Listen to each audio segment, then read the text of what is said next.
wa ala alihi wa sahbihi wa mawalah wa la hawla wa la quwata illa billahi wa ba'du. Alhamdulillah, di pagi hari ini kembali kita bisa duduk untuk berthalabul ilmi, dan kita masih melanjutkan kajian tafsir singkat dari surah-surah pendek dalam juz amma, dan pagi ini masuk pada surah Al-Adiyat. A'udzubillahi minasyaitonir rajim. Bismillahirrahmanirrahim.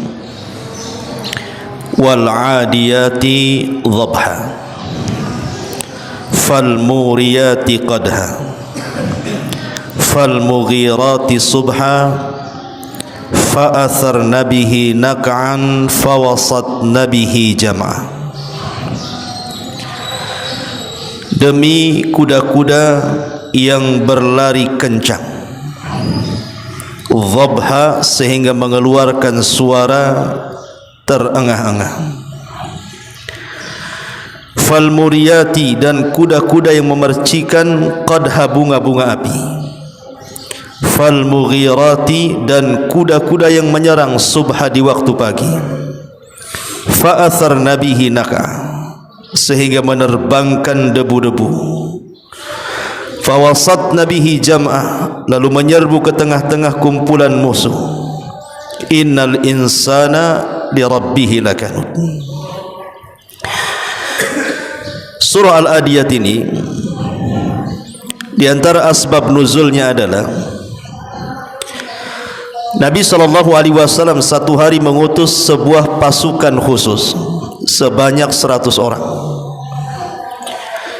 dipimpin oleh seorang sahabat Ansar yang bernama Munzir ibn Amr al-Ansari radhiyallahu anhu. Berangkatlah pasukan ini. Setelah berhari-hari pasukan ini rupanya hilang kontak, tidak tahu nasibnya, apakah menang ataukah kalah. Rasul tidak tahu, karena sudah berhari-hari tidak ada kabar dari mata-mata yang diutus Nabi SAW, sehingga menjadi kesempatan orang-orang munafik untuk menyakiti Nabi SAW. Disebarnya berita hoax, berita dusta akan kekalahan pasukan yang dikirim Nabi ini. Orang-orang munafik mengatakan bahwa kuda-kuda perangnya diambil oleh musuh dan pasukannya dibunuh, sehingga kabar yang menyebar di tengah-tengah kaum muslimin di kota Madinah ini membuat Rasul sedih. Bagaimana tidak sedih? Yang namanya pasukan perang yang diutus Nabi SAW, mau tidak mau mereka punya keluarga, punya anak, punya istri. Sementara kemudian suami-suami mereka gugur di medan perang tanpa ada kabar. Maka membuat sedih Nabi SAW dengan pemberitaan orang-orang munafik ini.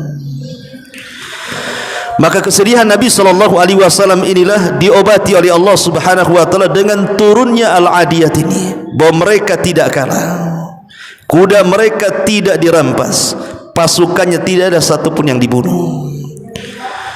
Kemudian Allah Subhanahu wa taala menggambarkan bahwa mereka sedang perang. Makanya Allah Subhanahu wa taala mengatakan wal 'adiyati dhabha, demi kuda-kuda perang yang berlari kencang, saking kencangnya terengah-engah suara yang keluar dari kuda itu. Fal muriyati qadha, dan kuda-kuda itu memercikkan bunga-bunga api.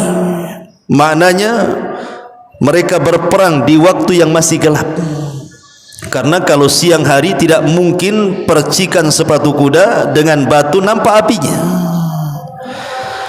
Fal mughirati subha, dan mereka kuda-kuda itu menyerang di waktu pagi. Fa atharna bihi naqa, sehingga menerbangkan debu-debu. Fawasatna bihi jam'a, lalu menyerbu ke tengah-tengah musuh dan bisa mengalahkan musuh. Jadi Allah Subhanahu wa taala gambarkan kepada Rasul pemberitaan orang-orang munafik tidak benar.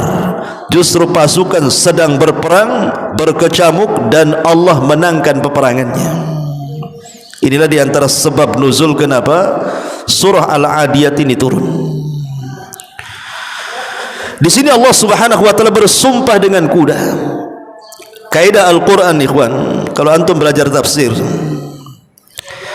Allah Subhanahu wa taala selalu bersumpah dengan makhluknya, tapi tidak semua makhluk dijadikan sumpah, hanya makhluk-makhluk tertentu saja.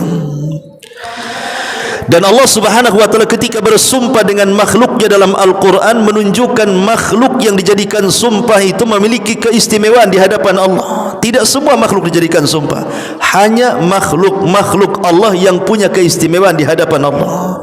Salah satunya Allah bersumpah dengan kuda, karena kuda itu istimewa dalam Islam. Makanya Nabi SAW mengatakan fi nawasiha khairun, di ubun-ubun kuda itu ada kebaikan sampai kiamat. Makanya kita lihat bahwa di zaman Nabi SAW pasukan berkuda itu sangat istimewa, dan kuda ini punya keistimewaan tidak dimiliki binatang-binatang yang lainnya. Kenapa? Karena keberanian kuda itu ditentukan oleh penunggangnya. Jadi kalau penunggangnya berani, kudanya berani. Kalau penunggangnya pengecut, kudanya pun ikut pengecut. Jadi kuda itu tergantung siapa penunggangnya dia. Makanya di zaman Nabi SAW ada seorang sahabat namanya Zubair ibn Awam. Itu kalau naik kuda ikhwan, dua tangannya tidak memegang pelana, tapi dua-duanya pegang pedang. Saking lincahnya beliau. Dan Nabi SAW memuji beliau. Makanya beliau satu di antara 10 sahabat yang dijanjikan masuk surga karena dikenal keberanian dalam perang, dan itu diwarisi kepada anaknya Abdullah ibn Zubair. Luar biasa. Ma'asyiral muslimin yang dimuliakan Allah Subhanahu wa taala, wal 'adiyati dhabha, demi kuda-kuda perang yang berlari kencang terengah-engah. Fal muriyati qadha, demi kuda-kuda perang yang memercikkan bunga api. Fal mughirati subha, dan demi kuda-kuda perang yang menyerang di waktu pagi. Dan ini sunnah Nabi. Nabi SAW kalau menyerbu sebuah musuh, dia tidak akan menyerbu di siang hari, dia tidak akan menyerbu di sore hari, apalagi di malam hari. Nabi itu kalau menyerbu pasukan musuh biasanya menunggu di waktu subuh. Jadi kalau Nabi SAW ini mau menyerbu, maka dia akan dilihat apakah di tempat itu terdengar suara azan atau tidak. Kalau terdengar suara azan, Rasul balik, berarti di negeri itu ada muslim. Tapi kalau tidak mendengar suara azan, maka Rasul langsung menyerbunya. Dari sini ada kaidah para ulama tentang perbedaan negeri Islam dan negeri kafir. Kalau di sebuah negeri itu, kayak di negeri kita ini, suara azan berkumandang di mana-mana, berarti negeri kita ini negeri Islam. Tapi kalau seandainya di sebuah negeri tidak ada suara azan, seperti negeri tetangga Singapura gitu kan, susah tuh suara azan, mungkin satu masjid saja yang keluar itu, maka itu negeri kafir namanya. Jadi mudah saja menilai sebuah negeri itu. Kalau banyak suara azan di mana-mana, berarti negeri Islam. Kalau tidak ada suara azan, negeri kafir berarti. Dan ini membantah sebagian kelompok yang mereka mengklaim bahwa negeri kita ini bukan negeri Islam. Negeri kita ini negeri tagut. Maka siapapun yang kemudian loyal kepada negeri kita ditogut-togutkan tuh. Mereka tidak paham definisi negeri Islam dengan negeri kafir itu. Definisinya lihat suara azan saja. Karena azan itu syiar. Kalau syiar Islam nampak, itu negeri Islam. Lah Nabi SAW selalu kalau menyerbu musuh itu di waktu subuh. Ada apa dengan subuh? Pertanyaannya. Nabi SAW mengatakan dalam sebuah hadis, nusirtu bis sabah wa ahlikatil adu bid dabur. Allah Subhanahu wa taala mengirim satu angin yang disebut dengan sabah. Kata Nabi SAW, aku ditolong setiap peperangan dengan angin sabah, sebagaimana kaum Ad dihancurkan dengan angin sore. Lah Nabi SAW ini mengambil manfaat angin itu. Angin itulah yang membawa kemenangan pada setiap peperangan. Karena angin itu membawa berkah. Makanya Nabi SAW berdoa kepada Allah Subhanahu wa ta'ala, Allahumma barik li ummati fi bukuriha. Ya Allah, berkahi umatku di waktu paginya. Kenapa waktu pagi waktu berkah? Karena ada angin yang disebut dengan angin sabah tadi. Makanya kalau antum baca hadis tentang wanita-wanita di zaman Nabi SAW, tidak ada satupun riwayat wanita-wanita berjamaah selain waktu subuh. Bukan berarti tidak boleh berjamaah di waktu selain subuh, zuhur, asar, boleh. Rasul mengatakan, la tamna'u ima Allah masajid Allah. Jangan kau larang wanita-wanita kalian berjamaah di masjid. Tetapi tidak ada riwayat yang seperti itu. Riwayat-riwayat tentang wanita yang berjamaah itu rata-rata semuanya bicara tentang sholat subuh. Jadi para sahabiah itu, para wanita di zaman Rasul, kalau sholat subuh berjamaah bersama Nabi, dan mereka pulang di waktu sebelum terang. Kenapa demikian? Tadi jawabannya karena di waktu subuh itu ada angin sabah, angin yang membawa keberkahan dan kemenangan. Makanya Imam Ibnul Qayyim rahimahullahu ta'ala mengatakan, sebaiknya kalau seandainya kita di waktu pagi buka jendela, buka pintu, biar angin itu masuk, karena angin itu memberkah.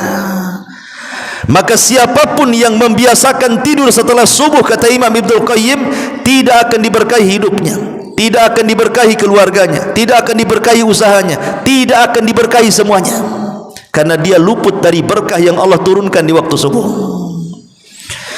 Makanya kenapa di sini Allah mengatakan fal mughiratis subha. Rasul kalau menyerbu di waktu subuh, begitu juga para sahabat. Karena subuh itu ada keberkahan yang luar biasa. Fa'atharna bihi naqa. Kuda-kuda perang yang menerbangkan debu, fawasatna bihi jam'ah, lalu menyerbu ke tengah-tengah kumpulan musuh. Di sini Allah Subhanahu wa taala bersumpah dengan 5 sumpah. Kemudian jawab sumpahnya Allah mengatakan, untuk apa Allah bersumpah dengan kuda-kuda ini? Innal insana li rabbih lakanud. Sesungguhnya manusia itu kepada Rabbnya lakanud, sungguh sangat ingkar. Sebagian ahli tafsir mengatakan kanud itu artinya hasud.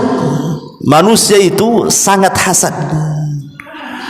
Ini penafsiran yang pertama. Jadi manusia itu sangat hasad, dan hasad itu ada pada setiap hati manusia. Tidak ada satu manusia yang tidak ada hasad di hatinya. Semua manusia ada hasad di hatinya. Tetapi hasad itu tidak bahaya. Yang bahaya itu kalau hasadnya dimunculkan.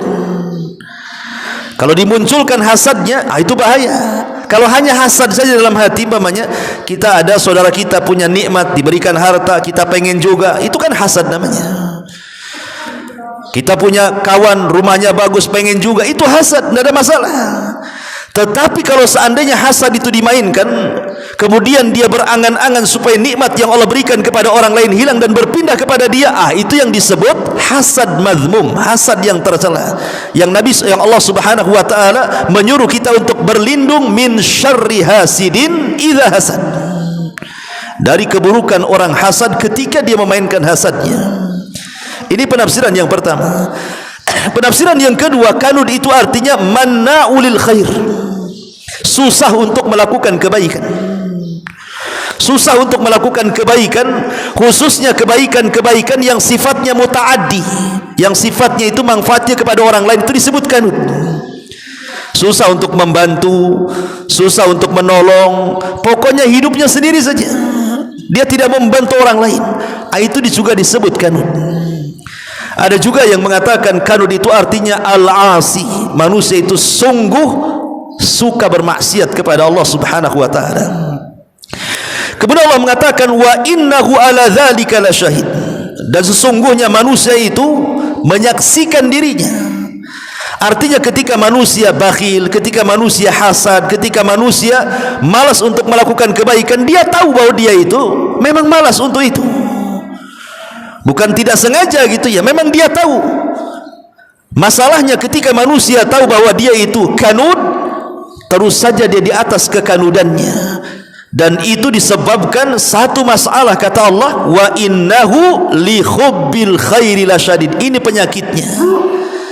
Kenapa manusia itu sampai kanud, bakhil, hasad, dengki dan begitu seterusnya? Penyakitnya adalah wa innahu lihubbil khairi lasyadid, karena manusia itu terlampau mencintai harta berlebihan.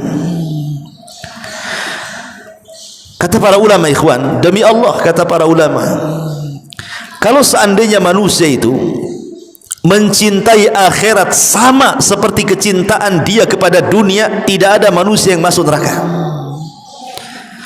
Kalau seandainya manusia itu cintanya kepada akhirat sama seperti cintanya manusia kepada dunia, semua manusia pasti masuk surga Firdaus. Tetapi tidak demikian.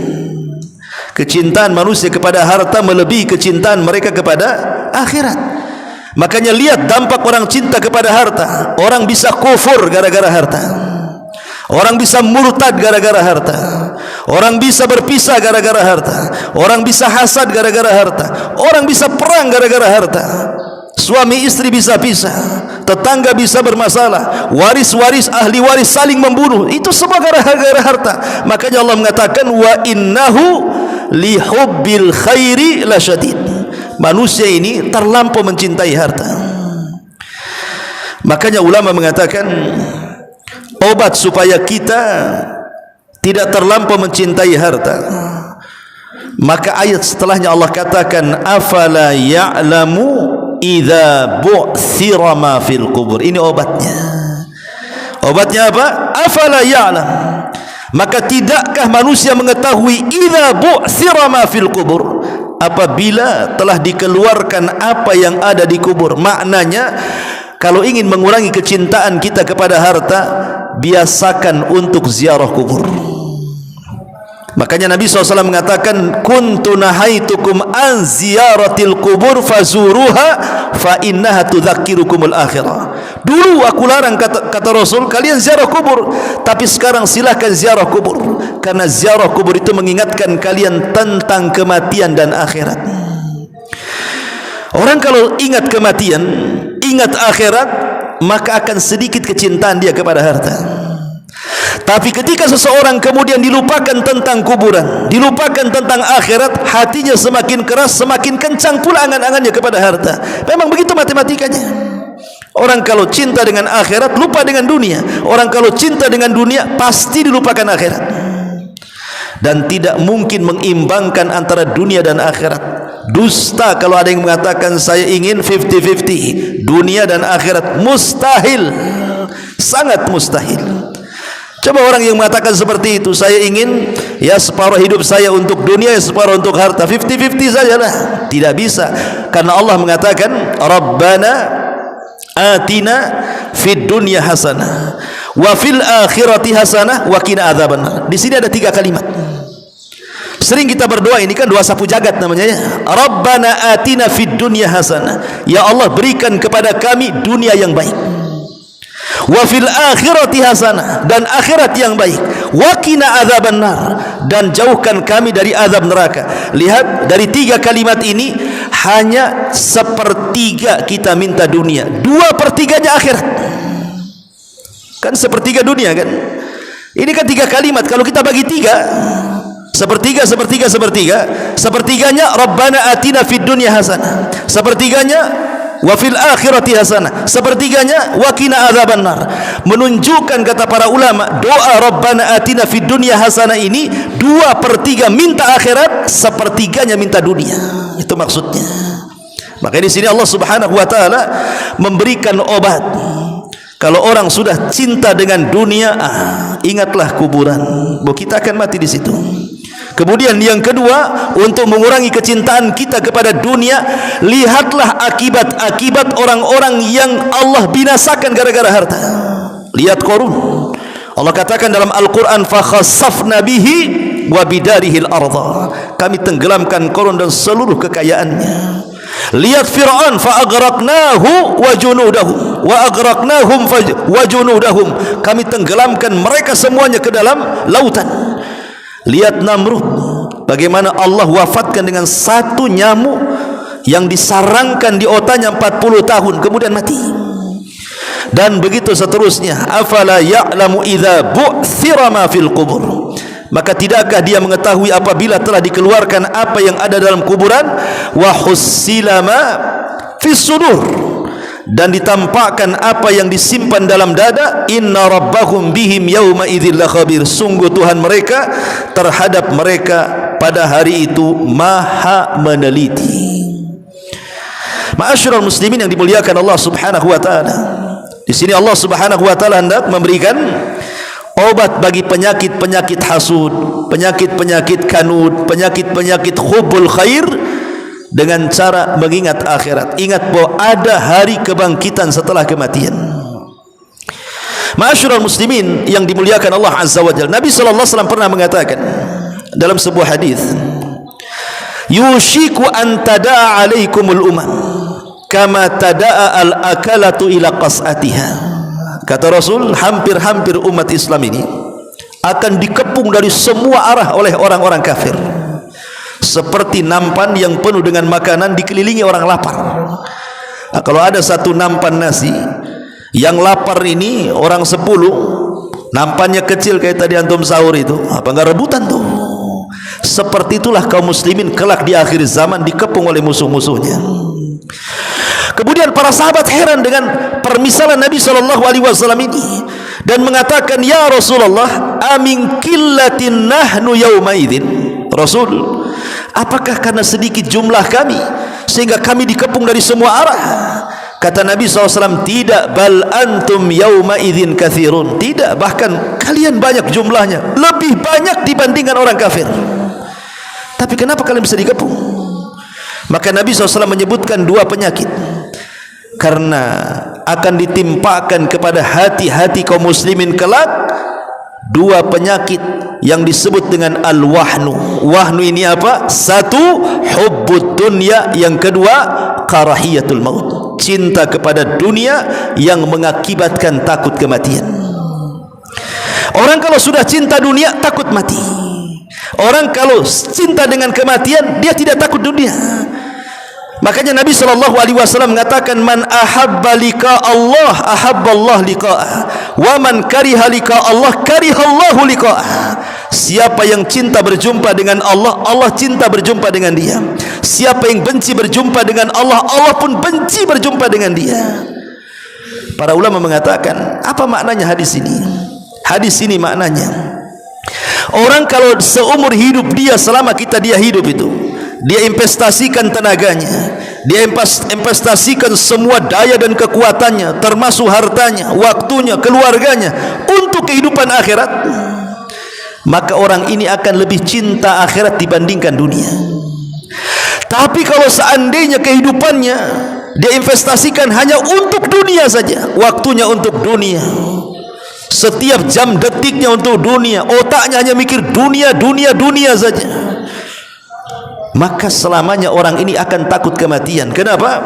Karena kematian maknanya berpisah dengan dunia yang selama ini dikejarnya. Makanya dia takut kalau mati. Bagaimana rumah saya, bagaimana kebun saya, bagaimana ATM saya, bagaimana anak istri saya, dan begitu seterusnya.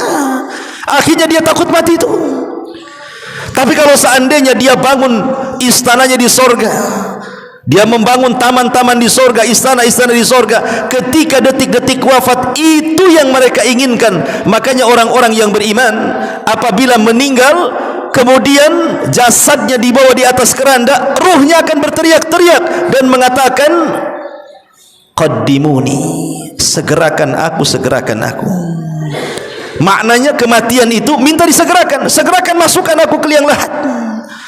Karena dia ingin bersegera masuk ke dalam sorga yang ditampakkan saat kematiannya. Dari sini ma'asyiral muslimin yang dimuliakan Allah Azza wa Jalla, bahayanya dua penyakit ini, hubbud dunya wa karahiyatul maut. Khalid bin Walid radhiyallahu anhu, ma'ruf Khalid bin Walid ya. Walaupun Khalid bin Walid ini masuk Islam telat dia. Bayangkan Rasul sudah berdakwah 20 tahun baru dia masuk Islam. Jadi selama Rasul berdakwah 13 tahun di kota Mekah, enggak ada ketertarikan Khalid bin Walid masuk Islam. Ketika Rasul hijrah ke Madinah sampai tahun ke-7 Hijriah, enggak ada ketertarikan masuk Islam. Sudah 20 tahun lewat Islam itu, Khalid tidak tertarik masuk Islam. Baru setelah tahun ke-7 Hijriah, Khalid bin Walid baru masuk Islam. Dan perang yang pertama kali diikuti adalah perang Mu'tah, perang melawan orang-orang Romawi. Itulah perang perdana Khalid. Itu pun bukan sebagai pemimpin, karena yang memimpin adalah Zaid, kemudian Ja'far dan Abdullah ibn Rawaha. Kata Rasul, kalau Zaid pegang bendera dia gugur, maka Ja'far yang pegang bendera. Kalau Ja'far gugur, pegang Abdullah ibn Rawaha. Kalau gugur, berarti sudah tidak ada panglima. Subhanallah, apa yang disabdakan Rasul, 3 panglima gugur. Sahabat bingung, karena Rasul tidak mengatakan yang keempatnya. Lah kebetulan di tengah-tengah pasukan itu adalah Khalid bin Walid. Dan Khalid bin Walid terkenal di masa jahiliyah memang piawai perang. Buktinya perang Uhud kalah kaum muslimin, karena ketika itu yang memimpin perang Khalid dari kalangan orang-orang musyrik. Akhirnya mereka sepakat memilih Khalid untuk menjadi pemimpin perang, dan Allah menangkan. Ada satu kisah yang menarik dalam perang Mu'tah ini. Sorbannya Khalid ini jatuh. Sorbannya Khalid jatuh. Khalid ini ingin mengambil sorban dia, sampai dia harus berperang, hanya ngambil sorbannya saja. Sehingga sahabat mengatakan, ya Khalid, engkau ini berperang karena Allah atau karena sorban? Katanya, kenapa kau sampai mati-matian ingin mengambil sorban itu? Kata Khalid bin Walid, dia mengatakan, demi Allah, aku berperang karena Allah, bukan karena sorban. Tetapi di sorban itu ada beberapa helai rambut Nabi SAW. Aku tidak hendak rambut itu dihinakan orang-orang kafir, makanya aku ambil. Lah ketika Khalid bin Walid dimenangkan dalam peperangan Mu'tah ini, sehingga pemimpin Romawi ini penasaran, kok pasukan kecil bisa mengalahkan pasukan gajah gitu ya. Akhirnya berdialoglah dengan Khalid tentang kunci kemenangan. Kenapa kok bisa menang perang? Nah, itu pertanyaannya. Lihat nih jawabannya Khalid bin Walid, singkat, padat, dan inilah kunci kemenangan. Kata Khalid bin Walid, karena kami kaum muslimin nuhibbul mauta kama tuhibbul haya, katanya. Karena kami cinta dengan kematian sebagaimana kalian cinta kehidupan. Itu mantap jawabannya. Karena kami cinta kematian, kalau kalian justru cinta kehidupan. Makanya saya katakan di awal, kalau orang mencintai akhirat itu sama dengan kecintaan manusia kepada dunia, tidak ada orang masuk neraka. Tapi rupanya Allah katakan, innal insana, sesungguhnya manusia itu kepada harta itu hubban jamma, melampau dibandingkan kecintaan mereka kepada akhirat. Wallahu a'lam bishawab. Subhanakallahumma bihamdika asyhadu an la ilaha illa anta astaghfiruka wa atubu ilaik. Allahu ta'ala. Assalamualaikum warahmatullahi wabarakatuh.